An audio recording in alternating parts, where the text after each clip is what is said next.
What's up, Thrashers, and welcome back to another episode of Thrash Reviews, where yours truly, Thrash Maniac 99, continues to review upcoming hard rock and heavy metal albums in the calendar year of 2016. And today I'm reviewing an album that came out over a week ago that I didn't get to check out yet, but now I have.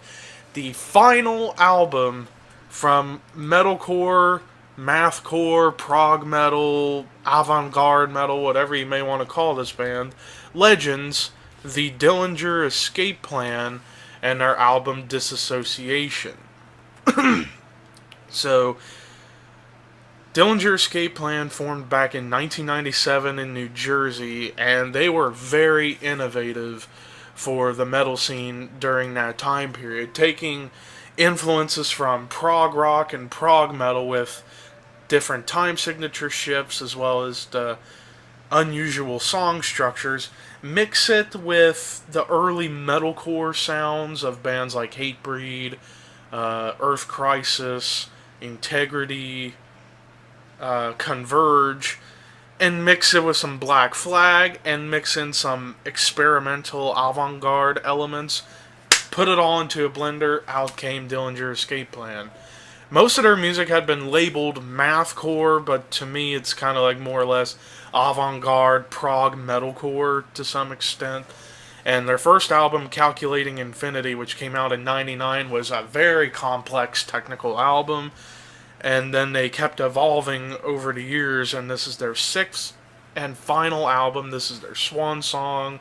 They're going away in 2017. They're just doing the tour for this album, and then the band is finished. So let's hear or check out what Dillinger had to offer for their swan song. The opening track was called Limerent Death, and this was a 4-minute opener, and it has a lot of that kind of post-hardcore kind of influence from, say, the early post-hardcore days, not the emo-esque post-hardcore bands of the 2000s and even today.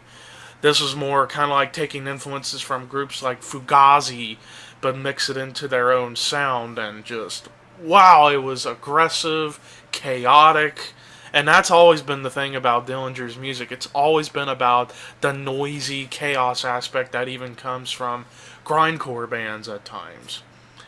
Solid start to the album. Let's continue with the next track, Symptom of Terminal Illness, where they kind of start to explore a little bit of jazz in certain parts of the songs, where it gets into like a little bit of like a cleaner guitar sound during like some jazzy swinging kind of drums. And that bass, boom, goes everywhere on this track. And also, lyrically speaking, talking about like what causes like an illness for yourself. And Dillinger's lyrics have always been kind of out of left field, but in a good way. Like, they go all over the place about with political intrigue, with stuff about even like machines and stuff about life. And they go all over the place. That's pretty much the way it is. Next track I want to touch base on is Apologies Not Included, the shortest song of the album at nearly 3.5 minutes. You can tell a lot of influence from bands of the 1980s hardcore scene, like Black Flag and Bad Brains are being showcased on this song, with the real pacing going on, as well as combining that grindy speed with some of the blasting parts.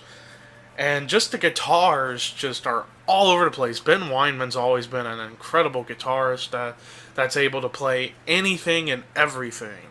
And this track certainly showcases that in a shorter song length. But then we get to the... And I actually almost forgot to talk about this track, Low Feels Boulevard. Probably my personal favorite track of the album because it's so schizophrenic. It goes fast, it goes slow, it gets quiet, it gets loud. It's all about dynamic shifts when it comes to this band, and boy do they know how to do it in a big way. But now we get to the closing track, the title track, Disassociation, with a kind of dystopian electronic R&B kind of feel, with beautiful clean vocals from Greg, the frontman.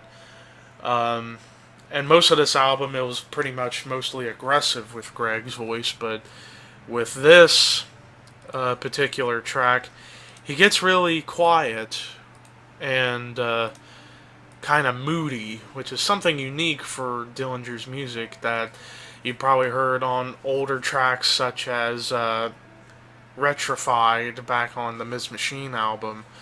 Uh, but then that was the end of the album. 50 minutes of music, 11-track affair. Top to bottom for their swan song.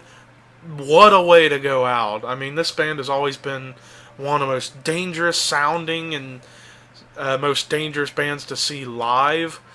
And just wow, this everything, not a song was poor.